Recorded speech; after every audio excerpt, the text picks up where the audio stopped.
Hey, welcome back to the channel. If you're brand new here, I'm Tim. I upload new videos every week all about running. Today, I'm comparing two carbon-plated racing shoes, the Adidas Adizero Pro versus the Saucony Endorphin Pro. Why don't we take a look and see what these shoes can do in action, and then we'll come back and we'll talk about them in greater detail.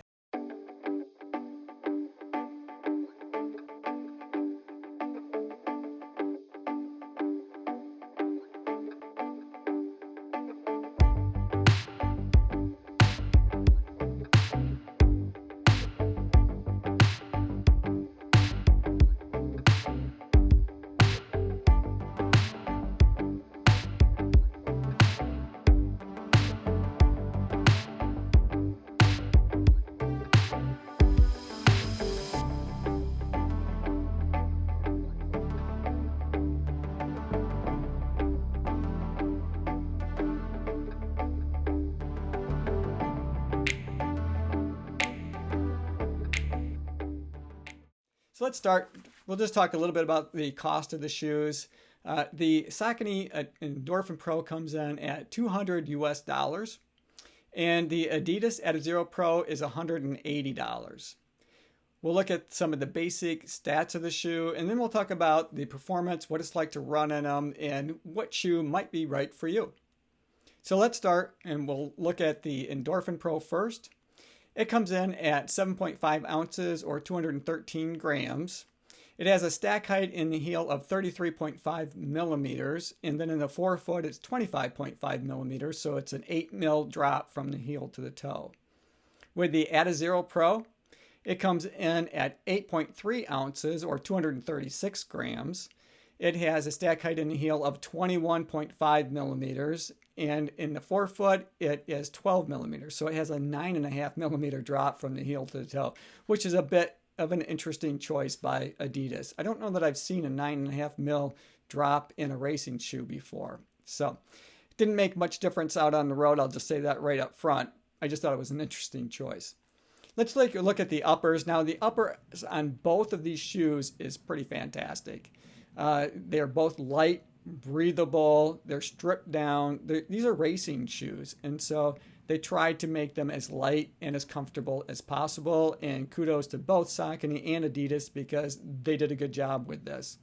If I had to give the nod to one or the other, I would say that the Adizero Pro, that cellar mesh material that they're using in their upper, is so comfortable. It's been hot here lately, and out on my runs, my feet were cool. It was nice. I haven't experienced that level of breathability in a shoe so far. Not to say that the Saucony wasn't enjoyable to run in, because it was. I would just say that Adidas took it up a notch with their Adizero Pro and that cellar mesh material that they're using. The eyelet chain on both of these are adequate. There's nothing special necessarily about them. It's a racing shoe. It looks like they reinforced the holes just a little bit to give it a little more durability.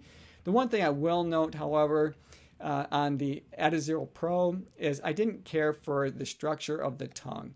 Now, it didn't cause me any problems when I was running, but just putting the shoe on seemed to be a bit of a challenge. Now, they semi-gusseted one side, and they completely sewed in the other side. But every time I tried to put that shoe on, that tongue just wants to bunch up. And it's just a little bit of an inconvenience. And I kind of wish that it was a little bit differently built that way.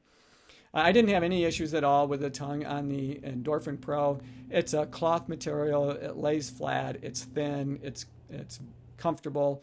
And I didn't have any hot spots on either shoe from the tongue that way. So they both did a fine job once I had them laced up. It's just that Adizero Pro was a little bit more of a challenge in just getting the shoe on foot. So let's take a look at the heel counter and the heel tab on both of these shoes. They're pretty minimal in terms of the amount of padding that they have, but it was more than adequate. I'd say they're pretty comparable, really, in the amount of padding that they have in those areas. But both did a fine job in keeping my feet comfortable on my runs. I didn't have any issues that way. Let's take a look now at the midsoles of these shoes, because there's a huge difference in these shoes and how they constructed what I always call the engine of the shoe, right? So let's look at the Saucony Endorphin Pro first.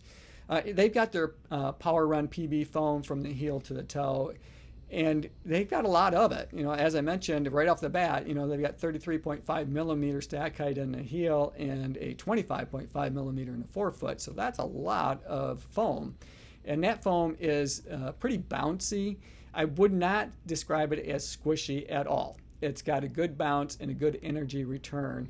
And in the middle of all of that foam, they have that S-curve carbon fiber plate, and together, the way they sculpted that foam and with that plate, they created this speed roll technology, they call it, and it's fantastic. It really does. I can feel the difference. It seems to help me through my gait cycle, and it's pretty comfortable on my foot strike. I'm a midfoot striker, and so, it just helped me kind of roll through my stride a little easier, and I did appreciate that. Now, I will say just one caveat about that is that it felt best at a faster pace. So especially when I was not just midfoot striking, but maybe moving a little bit towards that forefoot, boy, it really seemed to give me a lot of energy return, and I just felt really comfortable outrunning in that shoe. Now let's look at the Adizero Pro and see how it differs. Now they've got two different foams in their midsole. So they start out in the heel with their boost foam. So if you're a heel striker, that might feel pretty comfortable. And then they have their Lightstrike foam that they introduced into their shoes this year, from basically that area forward to the toe. What's different, however, a big difference, is they have their Carbitex plate, they call it, which is their version of a carbon fiber plate. And they've set it on top of all of that foam right underneath the sock liner. And that's just a quick note about that. They don't really have a traditional insole. So if you're used to replacing your insoles for whatever reason, for comfort reason, I've done it in the past on other shoes to get a little more comfort and fit for me.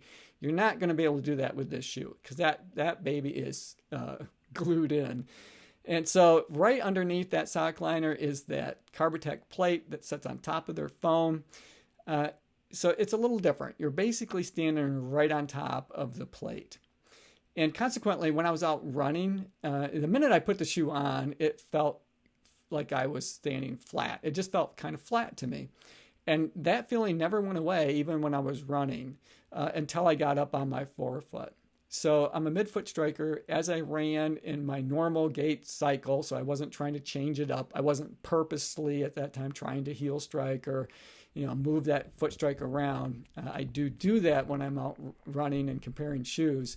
But through my normal gait cycle, midfoot striking, I felt like I was just slapping the ground. It wasn't really that comfortable to run in for a midfoot striker. However, as I did move my foot strike around and went from my heel to, my midfoot up to the forefoot, when I got to that forefoot, that's when I found the magic in the shoe. So I really did feel like I was getting a pop off of the toe at that point. So it felt pretty terrific doing that, that more of a forefoot foot strike. Now let's just kind of flip the shoes over and we'll take a look at the outsole, and we'll start with the Endorphin Pro first.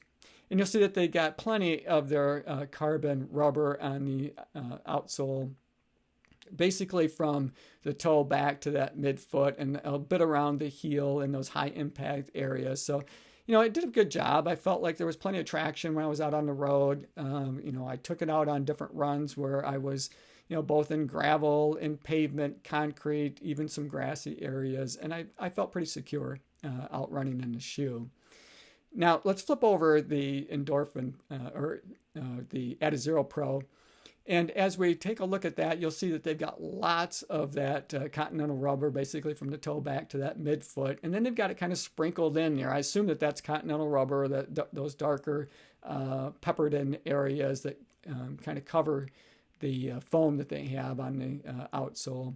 And then in the heel, they've got their Adiwear around in those areas that would be considered, again, high impact areas. So I think between the two shoes, and I did feel very secure. I felt like there was a lot of grip out on the road. I took it on basically the identical run. So again, had it through gravel and grass and all of that good stuff. I felt pretty comfortable. I felt like I had a lot of traction in the shoe. So I think, though, between the two, if I had to pick which one might be more durable and you get a lot more miles out of, I'd have to say the nod here would go to the Adizero Pro. I just feel like with all that Continental rubber and with their Adiwear in the heel and all of those good things that they have on that outsole going on, that it would last a lot of miles. So, consequently, if you wanted to use it as a daily trainer, I think that you could. I think that you can get a lot of miles on this shoe. So anyway, I would say that, if you're a midfoot striker, that the Endorphin Pro might be the right shoe for you. If you're a forefoot striker, you might really enjoy running in the Adidas Adizero Pro. Hey, I hope you enjoyed this video. If you did, maybe give it a thumbs up. Thanks for watching. As always, run tall, run strong, and be kind to one another, and we'll see you next time.